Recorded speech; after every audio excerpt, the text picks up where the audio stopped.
Ini adalah kasus rujukan pada minggu 37 menjelang 38. Jadi sebenarnya kasus yang dirujuk cukup telat ya, karena kecurigaan air ketuban yang berlebihan.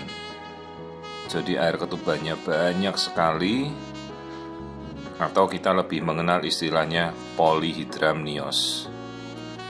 Poly itu artinya banyak, hydramnion artinya air ketuban.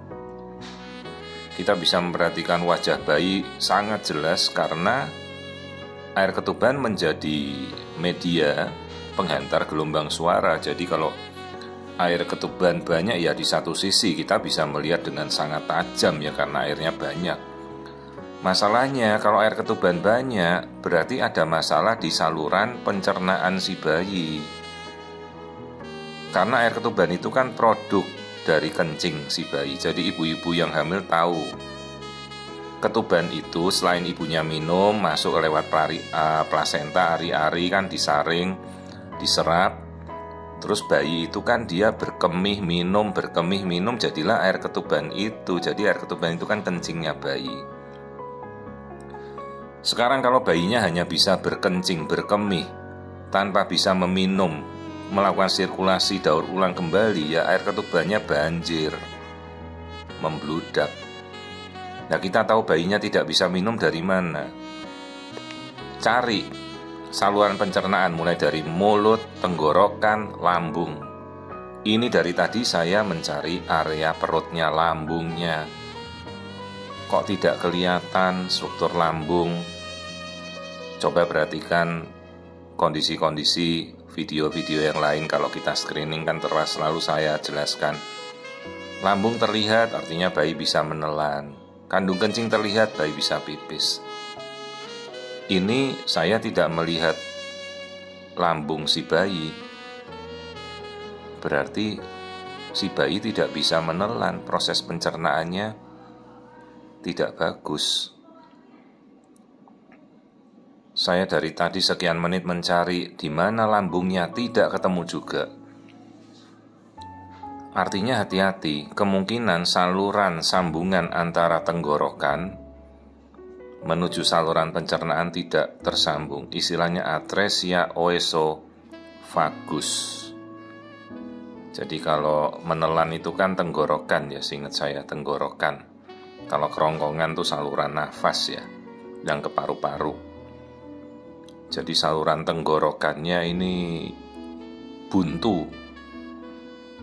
Terus coba kita lihat, ini kok tulang hidungnya pesek, pendek, hipoplastik kecil. Coba kita amati wajahnya. Sayangnya ini udah menuju minggu 38, tinggal minggu depan kita lahirkan dan kita langsung tahu kecurigaannya adalah trisomi 21 atau Down syndrome. Perhatikan wajahnya. Agak sulit ya kita mau ngelihat sudut mata yang melekuk ke atas, namanya upslanting palpebra. Karena bayinya sudah kadung besar kan. Ya. Jadi kecurigaan seperti itu di mana tulang hidungnya kok terlihat kecil, ya ini yang kita lihat, ini tulang hidungnya malah cenderungnya absen. Jadi ini kan curiganya mengarah ke Down syndrome atau trisomi 21. Ya kita mau secepatnya kita periksa genetika, NIPT, non-invasive prenatal test. Tapi tinggal 1 minggu lagi ya kita mau dapat hasil untuk apa gitu, karena sudah tidak bisa merubah kondisi. Ini kita mencoba lihat jari-jari tangannya ya.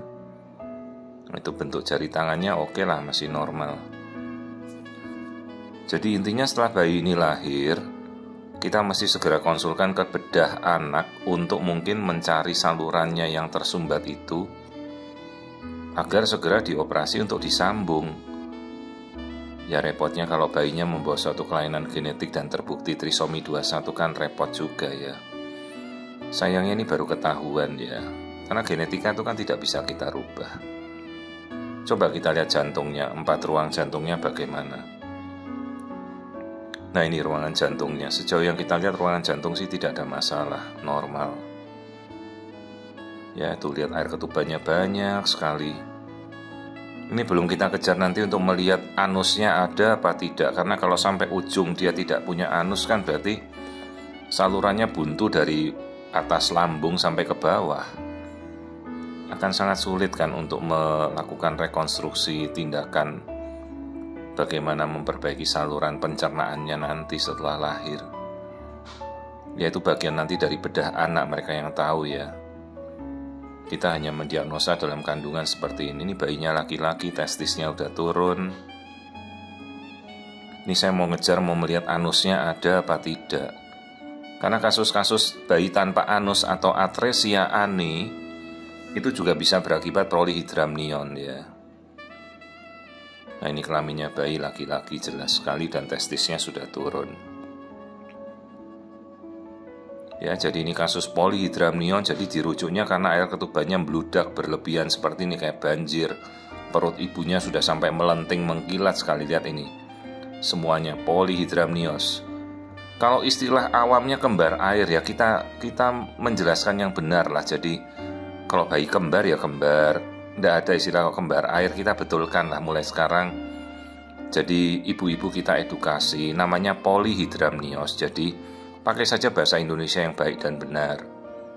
Air ketuban yang berlebihan itu akan lebih mudah dan lebih kita mengerti daripada istilah kembar air ya. Apalagi kalau kita mau tahu diagnosa, oh ya polyhydramnios itu namanya, air ketuban yang berlebihan. Tuh. Nah penyebabnya seperti ini, mungkin saluran cerna makanannya, tenggorokannya, lambungnya, anusnya tidak terbentuk. Ada lagi kalau bayi yang normal, itu pada bayi diabetes, bayi ibunya gede. Biasa kalau bayi sampai 4 kilo, kenapa? Karena kencingnya banyak, minumnya banyak, praktis air ketubannya banyak, tapi itu normal, hanya terjadi pada kondisi-kondisi bayi yang diabetes, pada ibu diabetes. Kencing manis ya kalau diabetes. Ini saya mulai mencari lagi struktur otak, kita lihat sebenarnya ini berapa minggu sih. Ya ini sekitar menuju ke 36 lebih minggu ya. Tapi kelihatan memang bayinya cukup besar ya. Inilah kasus polyhydramnios.